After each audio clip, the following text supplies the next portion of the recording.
Hello everyone, welcome to today's lecture, today's session. Today I am going to discuss the very important topic that is known as Ampere's circuital law. क्या आज हम discuss करने वाले हैं बहुत ही important topic हो that is known as Ampere's circuital law. What is Ampere's circuital law? It states that the line integral of the magnetic field vector B around any closed circuit is equal to mu naught times the total current I threading or passing through this closed circuit. Mathematically, phi vector B dot vector dl equal to mu naught sigma I.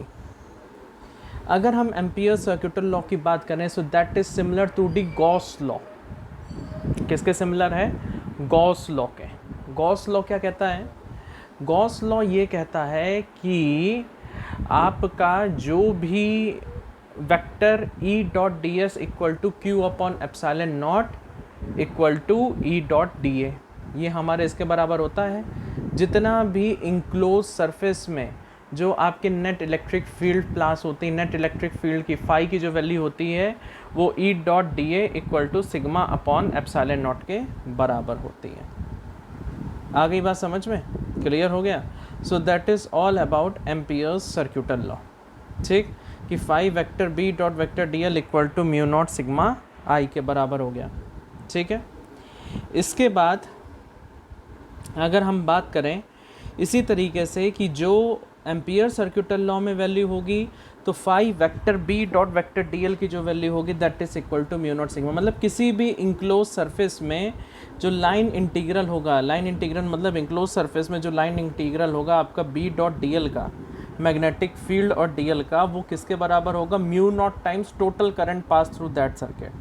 Mu naught times total current pass through that circuit. जैसे for example ये हमारा एक close loop है. इस close loop में number of ये जो है हमारी नंबर ऑफ करंट पास हो रही हैं. जैसे फॉर एग्जांपल एक करंट इधर पास हुई, एक करंट ये जा रही है, एक करंट ये जा रही है, एक करंट ये जा रही है, एक करंट ये जा रही है. ये आपकी क्या है? ये आपके क्लोज लूप में ये करंट जा रही हैं. क्लियर हो गई बात? ये करंट आपकी बाहर जा रही है, ये करंट आपकी बाहर जा रही है. ये करंट कुछ इस तरीके से है. अगर इनकी डायरेक्शंस को देखा जाए, ये करंट अपवर्ड की ओर है और ये करंट आपकी डाउनवर्ड्स की ओर है. क्लियर हो गई बात? ये करंट आपकी अपवर्ड की ओर है और ये करंट आपकी डाउनवर्ड की ओर है. ठीक, तो phi vector B dot vector D L की वैल्यू किसके बराबर हो जाएगी? Mu naught. मतलब जितनी इस लूप के अंदर क्लोज करंट होगी, जितनी भी इस लूप के, ना हम इस I1 को गिनेंगे ना I6 को गिनेंगे. हमारे पास इस लूप के अंदर कितनी करंट आ रही है? 1 2 3 4. तो हम इन चारों करंट को गिनेंगे तो इसकी वैल्यू क्या हो जाएगी? Phi vector B dot vector D L की value equal to mu naught I2 plus I3 because they are in upward direction minus I4 minus I5 minus I4 minus I5. So this is the value for the Ampere circuital law. ये एक example देखिए मैंने समझाया है कि ampere circuital law इस तरीके से प्रूव्ड होता है. क्लियर हो गई बात? अब बात करी जाए अपने इम्पॉर्टेंट नेक्स्ट डेरिवेशन की, that is magnetic field due to infinite length of wire. Magnetic field due to infinite length of wire. Infinite length of wire के लिए मैग्नेटिक फील्ड की क्या वैल्यू हो जाएगी? जैसे फॉर एग्जांपल ये हमारी एक इनफाइनाइट लेंथ ऑफ वायर जा रही है. ये इनफाइनाइट लेंथ ऑफ वायर की वैल्यू क्या हो गई? जिसमें से आई करंट फ्लो कर रही थी. अब जिसमें आई करंट फ्लो कर रही थी तो इसमें पर्टिकुलर हमने क्या लिया कि दो लूप को कंसीडर करें हैं. दो लूप को क्या करें हैं? कंसीडर करें हैं. जैसे फॉर एग्जांपल इसमें हमने दो पॉइंट पे मैग्नेटिक फील्ड को कंसीडर, एक पी पॉइंट जो कि इस वायर से काफ़ी दूर है और एक ये पॉइंट जो कि इस वायर के पास है, पी डैश. एक पी हो गया और दूसरा हो गया पी डैश. ठीक है, एक ये पॉइंट जो कि वायर लूप से काफ़ी दूर है और एक ये पी डैश जो कि लूप के अंदर है. क्लियर हो गई बात? तो ये जो तुम्हारा वायर है, इस वायर के लिए हमने ये अपनी मैग्नेटिक फील्ड की वैल्यू को हम लोग consider, that is magnetic field due to infinite length of wire.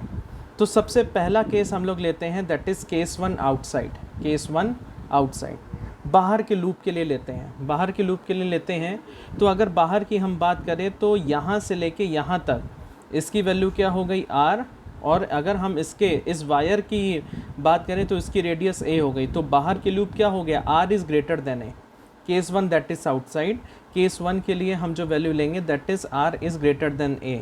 Are मतलब जो हम लूप ले रहे हैं, बाहर पॉइंट ले रहे हैं, वहाँ की जो डिस्टेंस है that is greater then the radius of the wire. दूसरे में केस क्या लेंगे, दैट इज़ पी डैश के लिए, इनसाइड के लिए। इनसाइड के लिए क्या वैल्यू हो जाएगी, R is less than A, but outside के लिए R is greater than A. So from Ampere circuital law phi vector B dot vector D L की वैल्यू किसके बराबर हो गई, म्यू नॉट सिग्मा आई के बराबर हो गई, म्यू नॉट सिग्मा आई के बराबर हो गई। So therefore phi B D L cos theta, इसको अगर हम इसके स्केलर प्रोडक्ट को खोलेंगे तो क्या वैल्यू हो जाएगी, that is B D L cos theta की वैल्यू किसके बराबर हो गई, म्यू नॉट आई के। सिग्मा आई मतलब इसमें से टोटल करंट कितनी पास हो रही है, टोटल करंट एक पास हो रही I, so that is 5 B D L cos theta equal to mu naught I. So theta equal to 0 degree. 0 degree हमने थीटा क्यों लिया है, अब जैसे 5 B D L cos theta है मतलब vector B dot vector D L मतलब दोनों के बीच का एंगल। अच्छा, दोनों के बीच के एंगल की अगर हम बात करें, बहुत ध्यान से समझिए कि जैसे फॉर एग्जांपल ये एक आपका मैग्नेटिक लूप है, सभी लोग इधर ध्यान से देखें कि ये एक आपका एक मैग्नेटिक लूप है। तो इस मैग्नेटिक लूप, जैसे मैग्नेटिक लूप है तो इसकी अगर डायरेक्शन इस तरफ है तो जो इसके एलिमेंट की डायरेक्शन होगी वो भी आपके इसी तरफ होगी। ये करंट के एलिमेंट की बात नहीं हो रही है, ये बात हो रही है आप लोगों के मैग्नेटिक लूप की। तो जहाँ मैग्नेटिक लूप की डायरेक्शन होती है उसी के पैरेलल आपके छोटे से एलिमेंट की भी डायरेक्शन होती है। अगर छोटे से एलिमेंट की भी डायरेक्शन होती है सो दैट इज़, अगर b की वैल्यू इधर है तो dl इधर है, तो b dl cos थीटा, तो थीटा की वैल्यू क्या हो गई, दैट इज़ 0 डिग्री। तो ये cos 0 हो गया equal to mu naught I, तो 5 B D L equal to mu naught I के बराबर हो गया। सिग्मा आई मतलब टोटल करंट, टोटल करंट इसमें एक ही पास हो रही, तो that is mu naught I.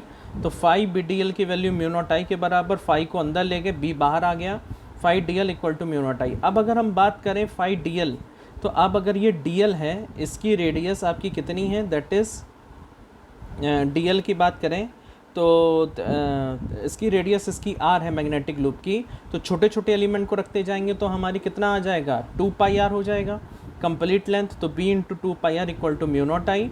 तो b आउटसाइड की वैल्यू क्या आ गई, mu naught I upon 2 pi R हो गई। तो b is proportional to I upon R, mu naught upon 2 pi is constant, उसकी वैल्यू कितनी होती है, 4 pi into 10 to the power -7।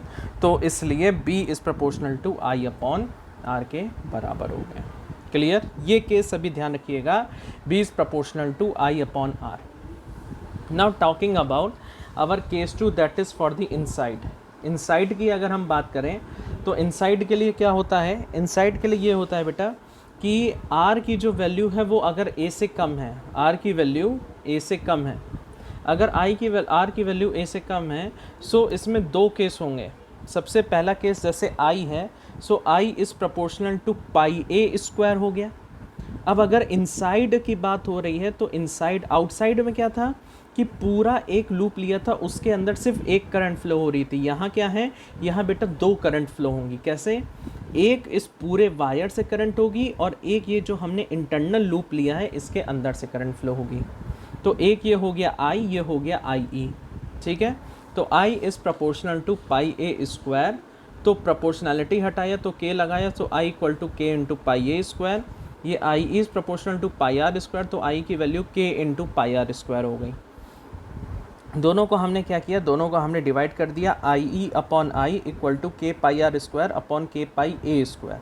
k pi cancel, तो IE अपॉन I की value किसके बराबर हो गई, r square upon a square के। तो IE की वैल्यू क्या हो गई, that is r square upon a square into I के बराबर हो गई, ठीक। अब अगर एम्पियर्स सर्क्यूटल लॉ या एम्पियर्स लॉ की बात करें तो एम्पियर्स लॉ की वैल्यू क्या हो गई, according to Ampere's law 5 vector b dot vector D L equal to mu naught sigma I के बराबर हो गया। अब अगर इस लूप में हम एम्पियर्स लॉ लगाएंगे तो 5 vector b dot vector D L mu naught sigma I, तो इसमें से जो करंट होगी वो कौन सी, इंटरनल वाली करंट फ्लो होगी, सो दैट इज़ IE। अब अगर हम इसमें IE रखेंगे तो 5 vector b dot vector D L equal to mu naught sigma IE या म्यू नॉट IE। इसके बाद इसकी वैल्यू क्या हो गई, 5 b D L, same cos theta में थीटा क्या हो जाएगा, 0 डिग्री हो जाएगा और 0 1, तो mu naught r square into I upon A square. ये आई अपॉन ए स्क्वायर कहाँ से आया, ये आई की वैल्यू उठा के हमने क्या करी, इसमें पुट कर दी, R square upon A square into I. तो R square upon A square into I हो गया।